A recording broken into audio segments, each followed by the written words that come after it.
Perkenalkan, nama saya Cika Farani Ajhara dari SD 25D. Materi yang saya pelajari adalah perubahan wujud zat, yaitu perubahan suatu zat dari satu wujud ke wujud lainnya akibat perubahan suhu. Pada eksperimen ini, saya membuat es krim menggunakan campuran es batu dan garam. Garam membuat suhu es menjadi lebih rendah sehingga adonan es krim yang awalnya cair dapat membeku menjadi padat. Hal ini menunjukkan proses perubahan wujud zat dari cair menjadi padat atau membeku. Ketika saya menjadi guru, saya akan mengajarkan materi ini melalui metode eksperimen membuat es krim menggunakan garam agar siswa dapat memahami konsep perubahan wujud zat secara langsung. Menurut saya, metode pembelajaran seperti ini sangat efektif karena membuat siswa lebih tertarik, aktif, dan mudah memahami materi. Saya menyarankan agar pembelajaran fisika lebih sering disertai dengan praktikum atau eksperimen sederhana sehingga siswa tidak hanya memahami teori tetapi juga dapat melihat penerapan dalam kehidupan sehari-hari. Terima kasih. Assalamualaikum warahmatullahi wabarakatuh. Perkenalkan, nama saya Diva Syafira Febrianti. Saya dari kelompok 1 kelas SD 25D. Kali ini saya akan mengulas kembali materi tentang suhu dan kalor yang terdapat pada bab 6 buku fisika, khususnya mengenai kalor dan perubahan wujud zat. Saya memilih membawakan materi ini kepada siswa kelas atas SD, yaitu kelas 5 dan 6. Karena pada jenjang tersebut siswa sudah mulai mampu memahami konsep IPA yang lebih mendalam.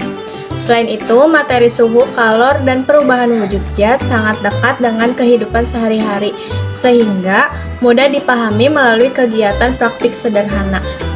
Dalam penyampaian materi ini, saya akan menggunakan metode eksperimen, yaitu dengan mengamati es batu yang dibiarkan pada suhu ruang hingga mencair menjadi air. Melalui pencobaan sederhana tersebut, siswa dapat memilih perubahan wujud zat dan padat menjadi cair. Dengan begitu, pelajaran menjadi lebih menarik, interaktif, dan mudah dipahami. Sekian dari saya. Assalamualaikum warahmatullahi wabarakatuh. Perkenalkan, nama saya Aleha, saya dari kelas SD 25D. Materi yang saya pelajari adalah gaya dan gerak. Melalui eksperimen membuat mobil bertenaga udara dari balon, saya dapat memahami bahwa gaya dapat menyebabkan suatu benda bergerak. Hal tersebut terlihat pada eksperimen mobil bertenaga udara dari balon, sehingga mobil tersebut menghasilkan gaya dorong dan dapat bergerak maju ke depan. Ketika saya menjadi seorang guru, saya akan mengajarkan materi ini menggunakan metode eksperimen, karena peserta didik dapat terlibat aktif dalam proses pembelajaran. Menurut saya, materi ini akan saya pelajari kepada peserta didik di kelas 4 sekolah dasar pada mata pelajaran itu. Menurut saya, di mata kuliah fisika ini, dengan materi gaya dan gerak, dengan eksperimen, membuat mobil dengan bantuan udara balon ini sangat berpartisipasi banget kepada peserta didik supaya pembelajaran itu lebih menarik. Sehingga peserta didik dapat memahami konsep dasar IPA secara lebih nyata. Saran saya, guru hendaknya lebih sering memanfaatkan media dan eksperimen sederhana dalam pembelajaran agar peserta didik tidak hanya memahami teori, tetapi juga memperoleh pengalaman belajar secara langsung. Terima kasih. Baik, saya Hami Afrizal ingin menjelaskan kembali tentang materi asam, basa, dan garam. Ada 3 kelompok senyawa kimia utama yang sangat penting dan sering kita jumpai di kehidupan sehari-hari. Masing-masing dari contoh ini sifat karakteristik dan fungsinya tentu saja berbeda. Yang pertama itu ada asam. Asam adalah senyawa yang di dalam air akan melepaskan ion hidrogen H+. Sifat utamanya yaitu memiliki rasa masam, bersifat korosif, dapat merusak logam, dan dapat mengubah warna kertas lakmus biru menjadi merah. Yang kedua itu ada skala pH, berada di angka 0 hingga 7.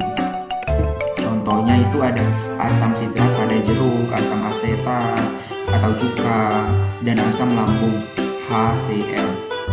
Dan yang kedua itu ada basa. Basa adalah senyawa yang dalam air akan melepaskan ion hidrogen OH-. Sifat utamanya itu memiliki rasa pahit, rasa licin di kulit atau kaustik, dan dapat mengubah kertas lakmus merah menjadi biru.